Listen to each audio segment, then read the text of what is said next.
Thanks to you at home for joining us this hour. Really, really happy to have you here tonight. Do you want to see a beautiful thing? Look at this. Whether or not you're like an infrastructure geek, isn't this a nice looking bridge? I think this is just gorgeous. I grew up in the East Bay in Northern California. When I was a little kid, every time we'd drive over the Bay Bridge from the East Bay to San Francisco, I would drive myself nuts trying to figure out how on earth they could ever build a big, long bridge like that. I think I have a memory of convincing myself as a little kid that they must have built the Bay Bridge, the suspension part of it, they must have built it straight up in the air as if it was a big flat tower.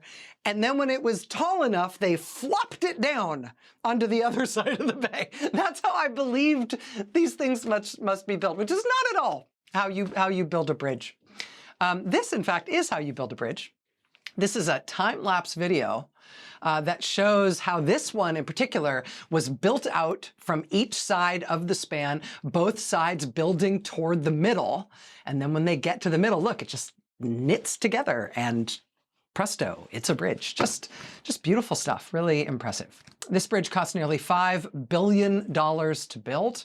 They built it to stand for more than a century. And this bridge has taken years, but it is ready to go. After years of construction and all the design and effort that went into this beautiful bridge is good to go. It is ready for cars and trucks.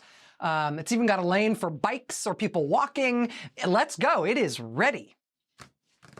But of course, there's a reason I'm not showing you pictures of cars and trucks and bikes and walkers on that bridge, because let's not go after all. Even though this thing is ready to be used, even though it is done, even though the ribbon cutting and the opening ceremony were set for this past Friday, which could have meant that people could be walking and driving and cycling across that bridge right now as I speak. Nevertheless, it is still closed. It is totally done and ready, but it is still closed because guess why? Or should I say, guess who? Headline: Donald Trump can't open the Strait of Hormuz, so instead he's blocking the Strait of Detroit. It's a headline from the Globe and Mail, the Canadian newspaper. The big, beautiful new bridge that Trump is not allowing us to use is a bridge that crosses the Detroit River. It goes from Michigan, from Detroit, across the Detroit River to Canada, to Windsor, Ontario. Canada fully financed and paid for this bridge. It is ready to be opened. It will be the biggest US border crossing in Canada. It will be one of the most important routes for trade in the entire world, the single most important one with one of our two most important trading partners, Canada. But Trump won't let anybody use it, even though it's ready to be driven on. See, this is why we can't have nice things. When you have a corrupt government, you don't just have the embarrassment and the sort of depravity of the president giving out pardons after people write him checks to get those pardons. You don't just have the president's sons and his son-in-laws, their companies collecting hundreds of millions of dollars, even billions of dollars from foreign governments that then get favorable treatment from the president and his administration. You don't just get a trust for the president buying stock in a private company and then the president hosting an event for that private company at the White House and doing everything he can as president to boost the value of that company in which he holds stock. While the White House insists that categorically, just because he's president, he can't have a conflict of interest. It's like dividing by zero. Doesn't make sense. Sure. I mean, with a profoundly and really shamelessly corrupt president, you do get all of those things I just described, but you also get very practical consequences. You get a perfectly good, totally useful bridge that you're not allowed to use. It was supposed to open Friday. It is not open because Trump says he doesn't want it open. When this bridge does open someday, if Trump ever lets it open, you should know that there is a competing bridge a little way down the river, a privately owned, very old, very congested toll bridge that will likely lose some of its traffic because of competition. It will lose some of its traffic to this pretty brand new bridge that has just been built. The family that operates the competing old bridge earlier this year made a $1 million donation to Donald Trump's super PAC. In short order, Member of that family then got an in-person meeting with Trump Commerce Secretary Howard Lutnick. The White House and the PAC say that was just a coincidence, no connection at all. But after the $1 million donation, he gets this meeting. And then the same day of the meeting, Howard Lutnick calls President Donald Trump, and that night Trump suddenly discovers new, supposedly trade-related reasons why he is now against this bridge, even though previously he had been for it. The one family in the world that will financially not benefit from this bridge being open pays Donald Trump's super PAC $1 million, and wouldn't you know it, Donald Trump suddenly decides that he has reasons for taking their side and opposing the opening of the bridge, which again, he used to support. That all happened in February. Now it's June. The bridge really was supposed to open. It was going to open. The invitations had gone out for Friday's ribbon cutting and Friday's opening ceremony. They had already put together and put out to the public the video instructions telling you how to put the toll ticket for the new bridge on your windshield. Or if you drive a commercial truck, you can put it on the license plate frame of your truck. Or if you drive a motorcycle, you can put the toll sticker thing on the headlight of your motorcycle. I had no idea. They've put out all these instructions. They're ready to cut the ribbon. They are ready to go. The bridge is ready for traffic, but nope. Donald Trump says no. Headline in Ontario Construction News. Gordie Howe International Bridge opening delayed again. No date in sight.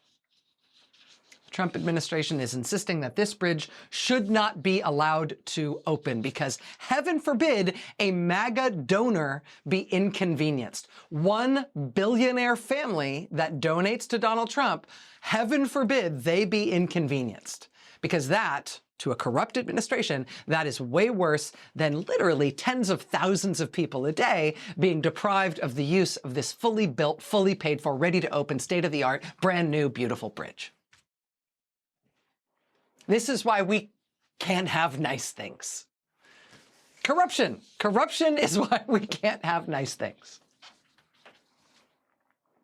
Speaking of toll crossings, looks like there's now going to be tolls for anybody who wants to cross the Strait of Hormuz.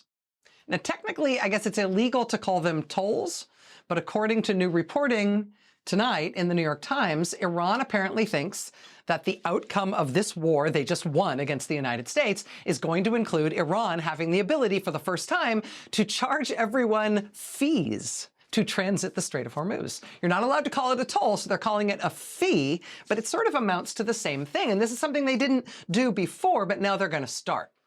Why are they going to start doing this? They're going to start doing this because they just won a war with the United States of America. Donald Trump started a war with Iran, and he then lost the war.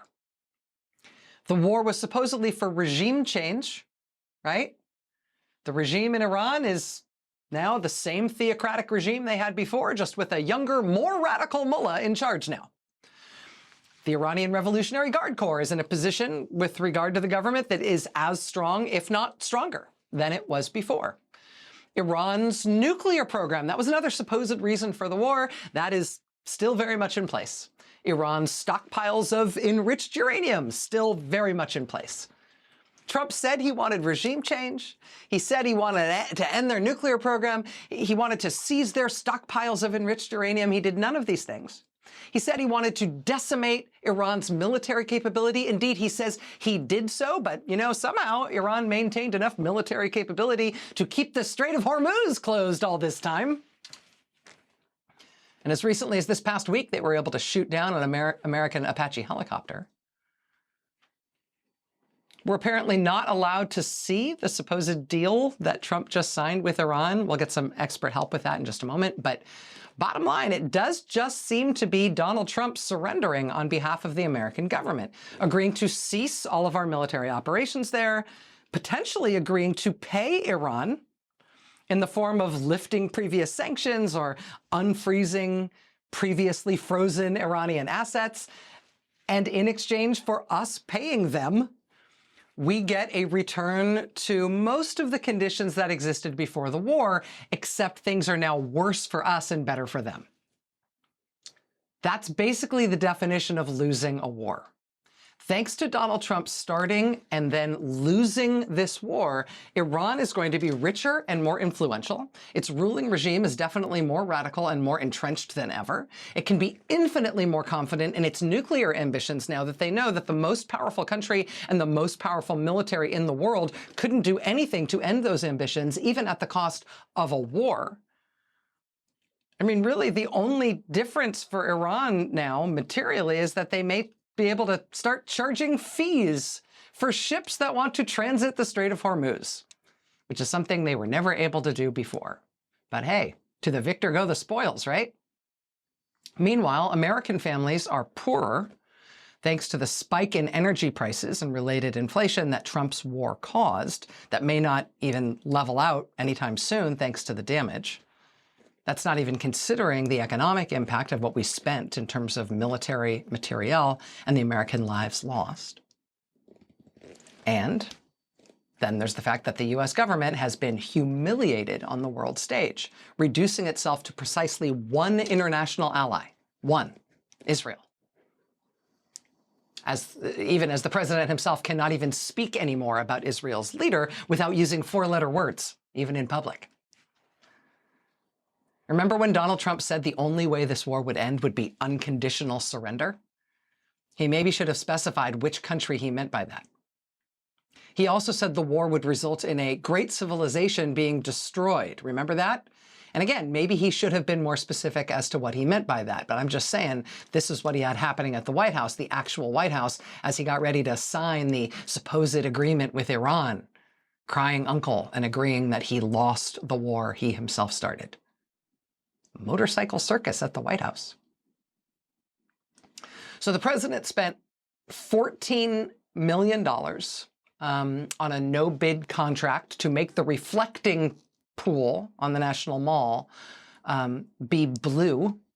He did that during the war. He spent $14 million in a no-bid contract to make the reflecting pool blue. It is already not blue anymore. There's no filter here. This is just what it looks like as of today. The reflecting pool is green again, bright green, electric green. It is covered in very healthy, blooming algae. Trump only reopened the reflecting pool last week to great fanfare. Look, I made it blue. Aren't you glad I spent millions of taxpayer dollars to make it blue? Blue only lasted a couple of days. As of today, it is covered in slimy, huge green algae blooms all over again. This is what the Kennedy Center looks like now. I guess permanently? This is like a permanent little suit the Kennedy Center is going to wear indefinitely now.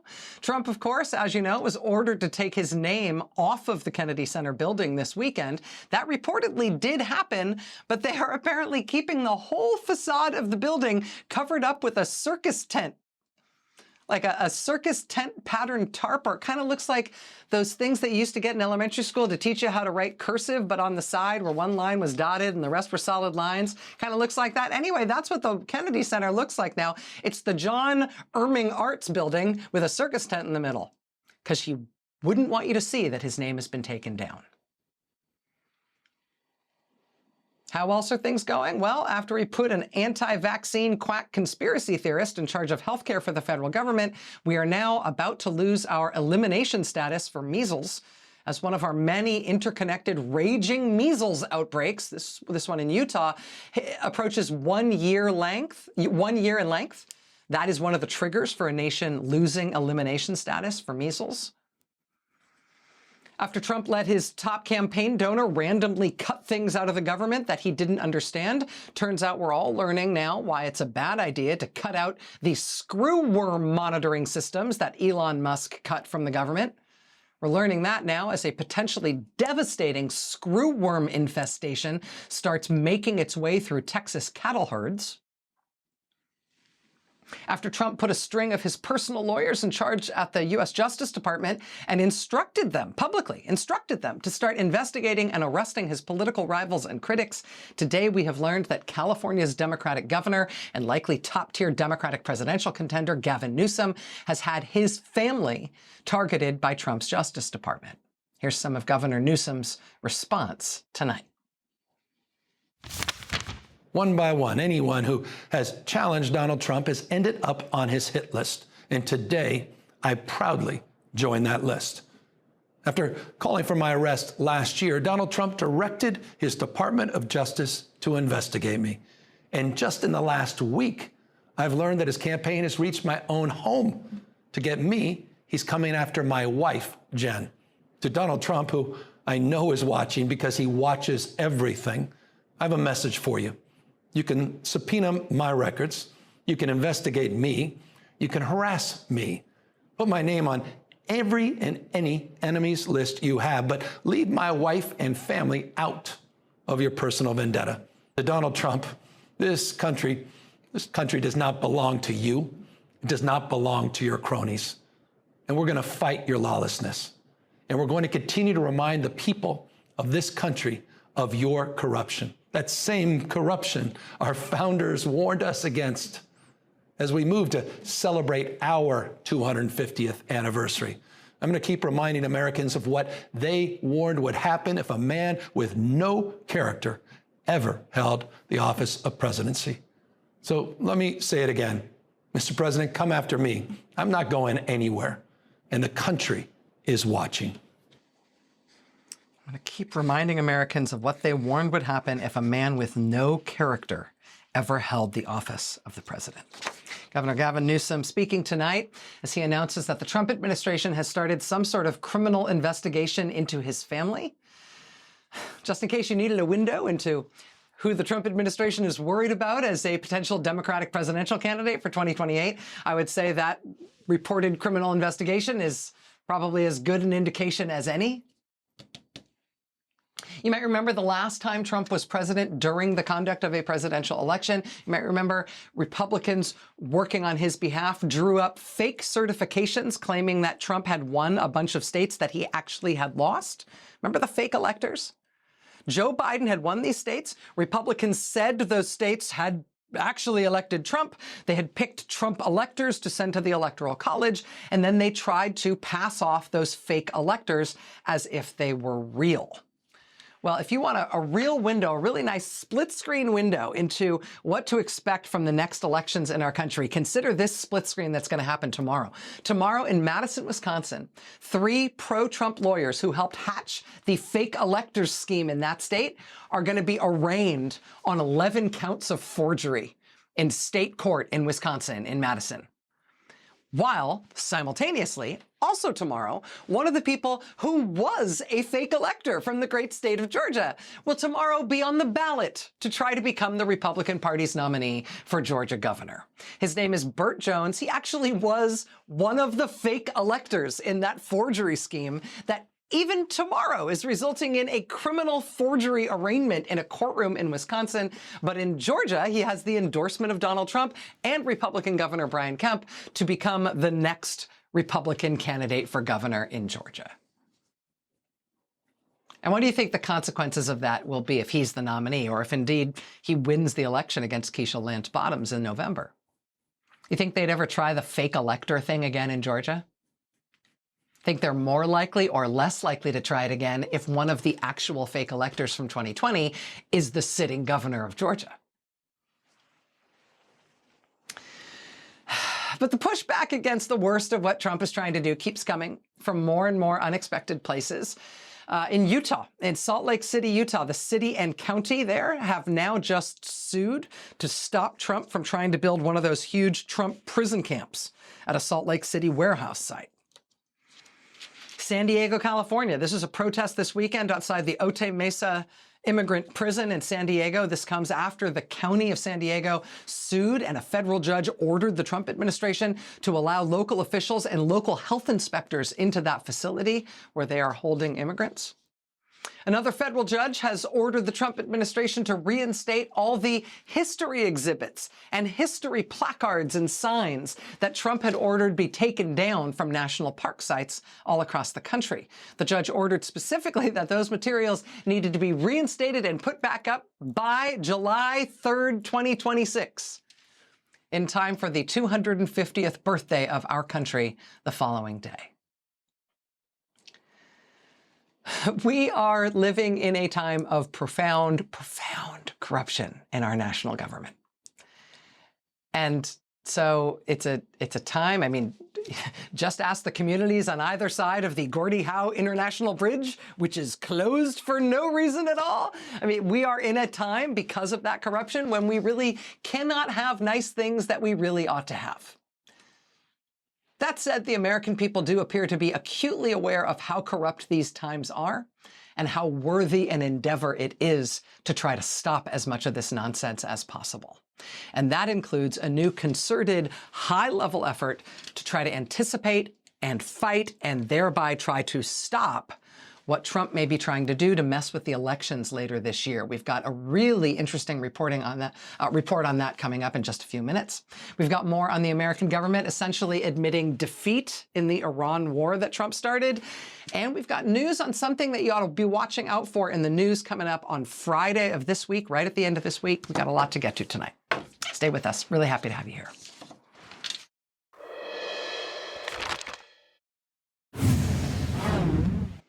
So imagine this scenario. Election day is approaching. The White House is fear-mongering about supposed election fraud, right? This is not hard to imagine. White House is fear-mongering about election fraud. But then they decide they're going to encourage vigilantes to take action to stop this supposed fraud. So Trump supporters decide that they're going to do citizen patrols of polling places because the Trump White House has been messaging that they should do that. And Trump supporters start showing up to do these patrols with guns. So now we're getting reports of armed vigilantes at polling places and obviously protests against them and probably confrontations with them. In response to those reports, Trump announces that he must keep the peace. He must send armed federal agents to polling places to protect the election. That's one scenario. What would we do in that scenario? Here's another scenario. Some foreign country, say Iran or Russia or China, whoever, some foreign country decides to unleash a wave of AI-generated deep-fake videos of candidates and other people in American politics. And these are fake videos, but they're good. They're good quality, and people don't always recognize that they are fake.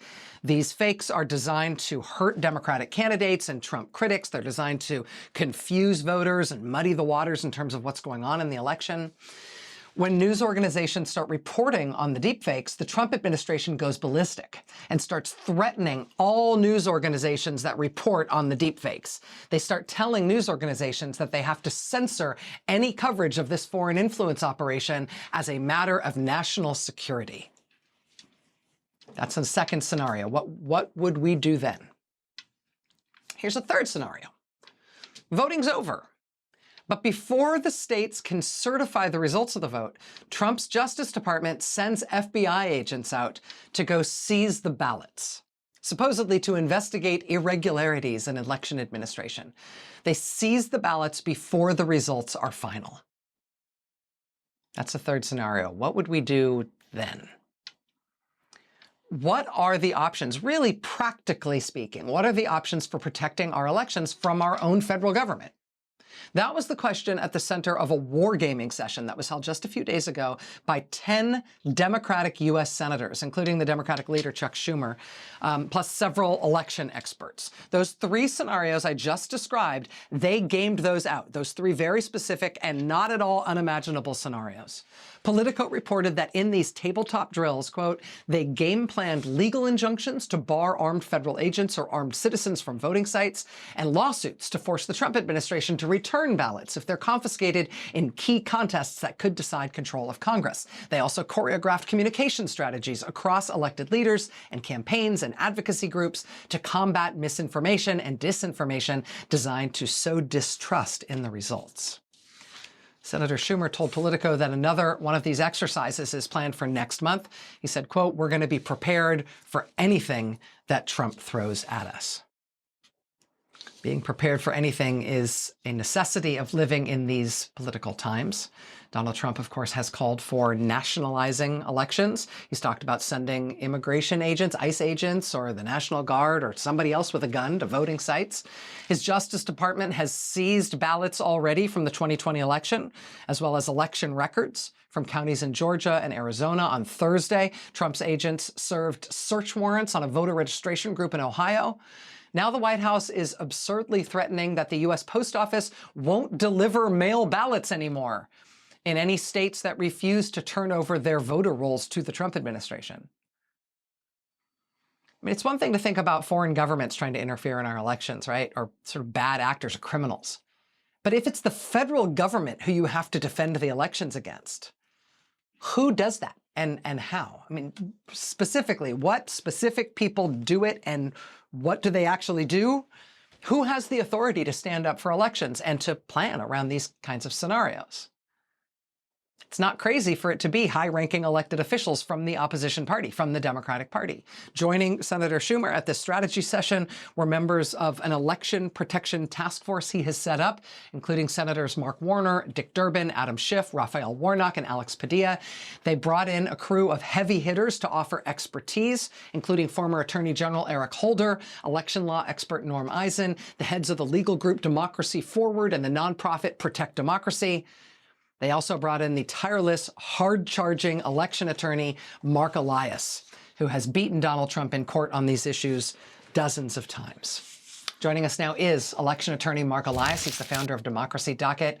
Mr. Elias, thank you very much for being here. I really appreciate you making the time. Thanks for having me. Did I explain that accurately? Did I miss anything important about these tabletop exercises and what they were about?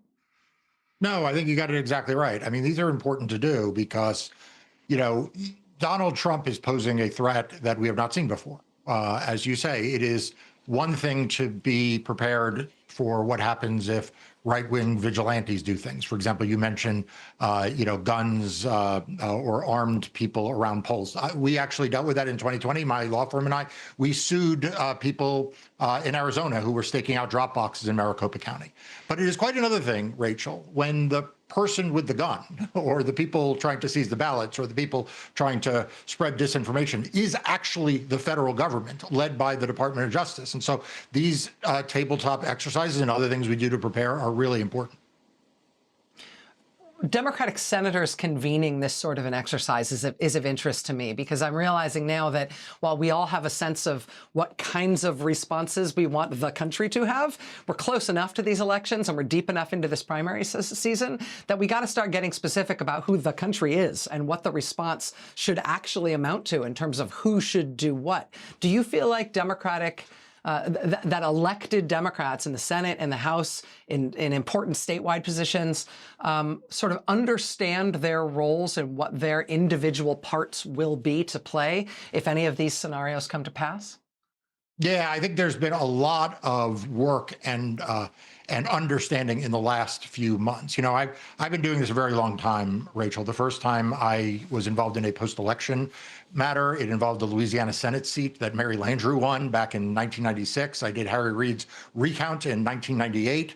I did Al Franken's recount in 2008. I could go on. And never have I seen the Democratic Party as prepared as they are today. And that includes, by the way, the work I did to help Joe Biden and the Democrats beat Donald Trump 60 times in the post-election in 2020. So there are a lot of people involved in preparing. We need to stay focused on the task at hand. It is a very daunting challenge, not like one we've seen before, but I do think the Democratic Party is prepared.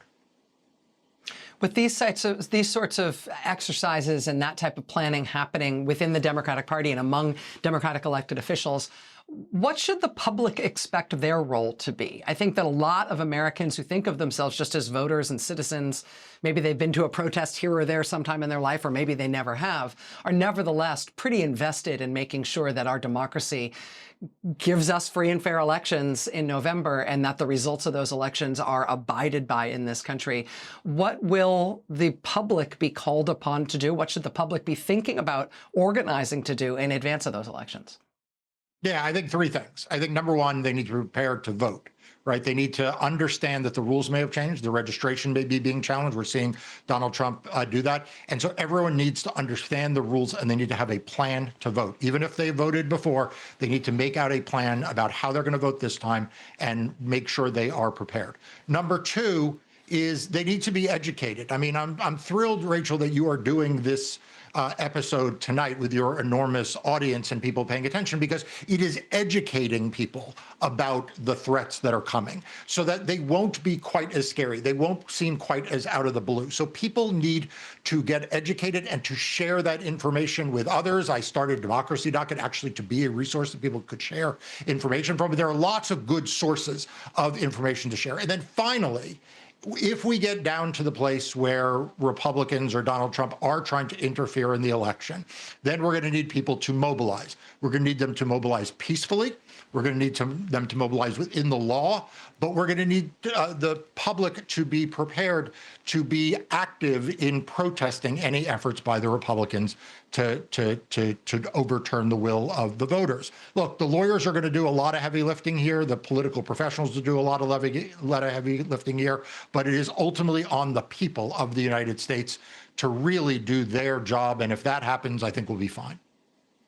Yeah, and I think that the organizing toward that potential eventuality needs to happen now during the primary season with eyes on November, being ready. And may it be a power that we never have to use, but the American people need to be ready.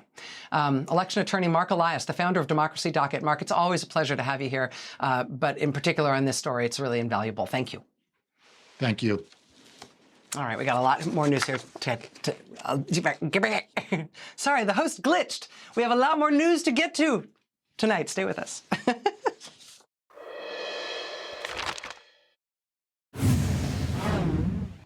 Here's the headline in the New York Times tonight on Trump's efforts to end the war in Iran. Quote, Trump winds down the war he started with goals unmet. That's a nice way to put it. Here's another from the Washington Post. Trump sought to break Iran's regime. He settled for reopening Hormuz. Here's one from Politico. Quote, Trump promised no Iranian nukes. His deal may never do that. You know, it's kind of weird. We still don't know exactly what's in the supposed deal that Donald Trump negotiated with Iran to end the war. Based on what little we do know, it sort of looks like Donald Trump is just agreeing to give in and lose the war because he doesn't have any good military options left. And he apparently had no other ideas or plans about how to meet any of his stated goals. That also is a very nice way of saying that Donald Trump is admitting he lost the war. MS Now reports that under the agreement, quote, Iran will be allowed to have a civilian nuclear power program, a key demand from the Iranians that hardliners in the U.S. and Israel have long opposed. Both Trump officials and Iran say that under this new agreement, Iran and the U.S. will just continue to talk about the future of Iran's nuclear program, which is exactly what they were doing before Trump launched the war. Experts also tell MS Now that based on what little information we have, the nuclear deal Iran offered the U.S. before the war appears to have been better than the deal they are offering Trump now. This kind of makes sense when you consider that they won the war. Trump said the goal of this war was to destroy Iran's missile capabilities. He said their missiles would be, quote, totally obliterated. So far, the administration has not indicated that this deal in any way limits Iran's missile stockpile. The New York Times has reported that Iran still maintains about 70% of its pre-war missile stockpile. And there's no reason to believe they won't now just build it back up just as strong or stronger than it was before. Trump also said this war would ensure Iran's proxy forces can, quote, no longer destabilize the region. But there's no indication that this deal will do anything to stop any of that either. The one thing the Trump administration says this deal will do is reopen the Strait of Hormuz. The only reason the strait was closed in the first place was because Trump launched this war. And today, Iran's foreign ministry is reportedly saying that the deal will allow Iran for the first time to charge fees to ships navigating the strait, fees they never charged before. As I said earlier in the show, to the victor go the spoils. Is this essentially just Trump admitting that he lost this war that he started? I mean, the White House certainly wouldn't describe it using those words, but there really appears to be nothing that the United States has, quote unquote, won in this war. If anything, if anybody won anything, it was Iran. This really does appear to just be Trump crying uncle. Joining us now is Ayman Mohaldin. He's the co-host of The Weekend Primetime on MS Now. Ayman, it's great to see you, my friend. Thanks very much for being here tonight. Great to be with you, Rachel. Let me just ask you to, let me invite you to push back on the way that I'm characterizing this. Is it fair to say at this point that we don't know of anything in this deal that puts the U.S. in a better position than we were before Trump started the war? Absolutely not. And that's the short answer to it. There is nothing that you can demonstrably say is making America better off today than it was on February 27th. And you've gone through the entire list very accurately. And two things that I would add to that. You know, J.D. Vance was on CNBC this morning, the vice president, saying very proudly that the U.S. had destroyed Iran's military and its capabilities, somewhat to project power in the region. And he seems to have forgotten that just a few days ago, Iran shot down a U.S. Apache helicopter that we had to go rescue the two pilots that were evacuated out of that situation. On top of that, Iran hit a civilian airport in Kuwait last week, killing one person. And on top of that, Iran managed to also fire ballistic missiles at Israel, which they were able to shoot down. So if J.D. Vance, on the eve of this signing of this deal that we don't know anything about, is coming on American TV and telling the American public we destroyed Iran's capabilities, where Iran is still inflicting this kind of damage on our Arab allies, on Israel, on our own troops, then the definition of destroyed has been completely flipped upside down. And we're living in a very dystopian world where he can just come on TV and make those types of assertions and expect everyone just to go along with it. Yeah, and that's exactly right. Not to mention the fact that they certainly have sufficient military power to keep the Strait of Hormuz closed, which they have and which they've shown the ability to do indefinitely. And in that issue, I do want to ask you, and I recognize this may be something on which we don't get reporting on for a while, so I'm sort of just asking for your take on this. Right. I hope that's not unfair. But why do you think this is happening right now? Why announce this agreement now? This is, I think, my estimation of this is Trump admitting that he has lost this war and therefore wants to get out of it. In terms of why do that now? Like, why give that to yourself as a birthday present? If I had to guess, I would say that it may be these increasingly hair on fire warnings that the oil industry has been issuing, both publicly and apparently specifically to the president, to the White House, about oil reserves dwindling, that potentially leading not just to continued high oil prices, but a huge, huge new spike in oil prices that would come soon. I mean, I think that may be what's driving the timing, but I wanted to get your take on that too. No, that is a very important part of it. And one thing that, you know, for an American audience, we know Donald Trump is if there is one thing that he does well, it is he's a master of optics, right? And he's a master of the theatrical, because he always wants to make everything look big and look theatrical in terms of how he delivers it to the American people and try to claim it as a win.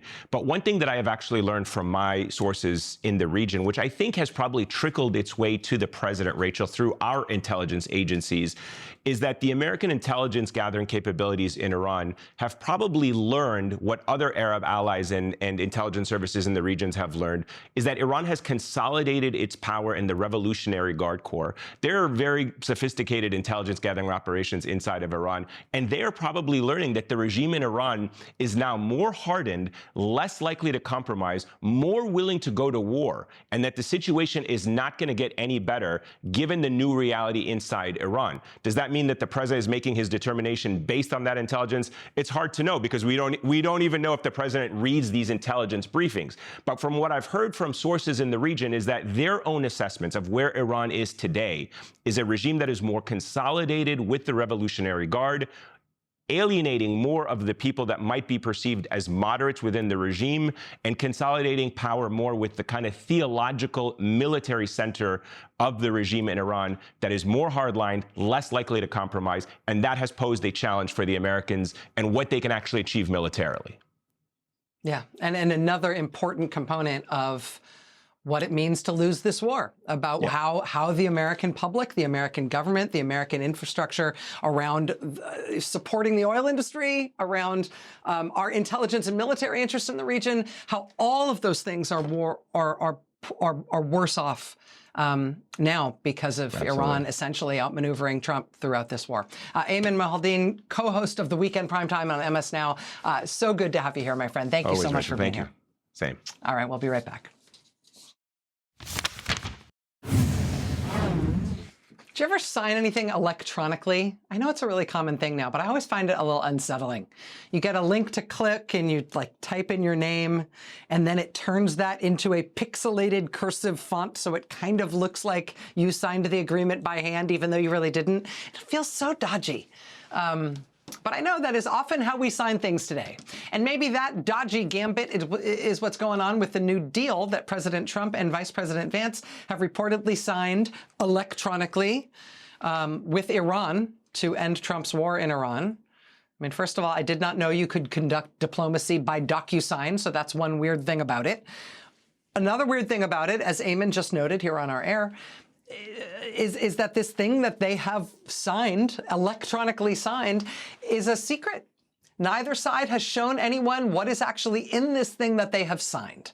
Now, the reports of the content of this deal make it sound essentially just like an American surrender offered by Donald Trump, but we don't technically know because they won't show anybody the document. Not yet. They're not going to do that until Friday.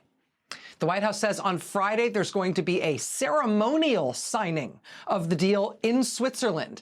And then after that, they will show people what's in it. Now, why do they need to do a ceremonial signing? Maybe they want commemorative pens or something? I don't know.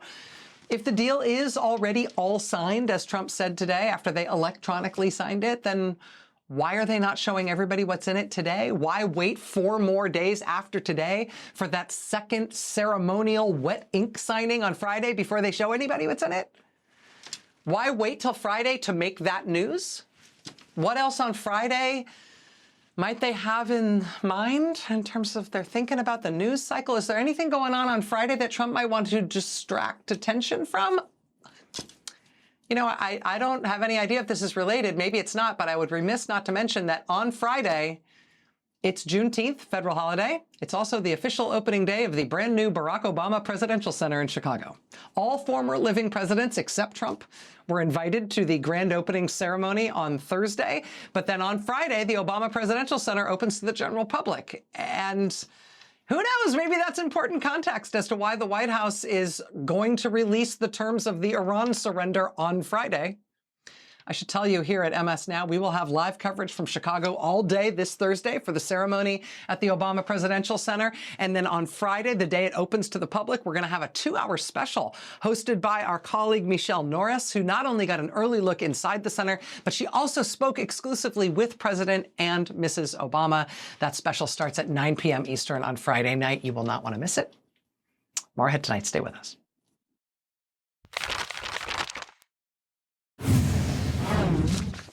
All right, that's going to do it for me tonight. So good to have you here with us.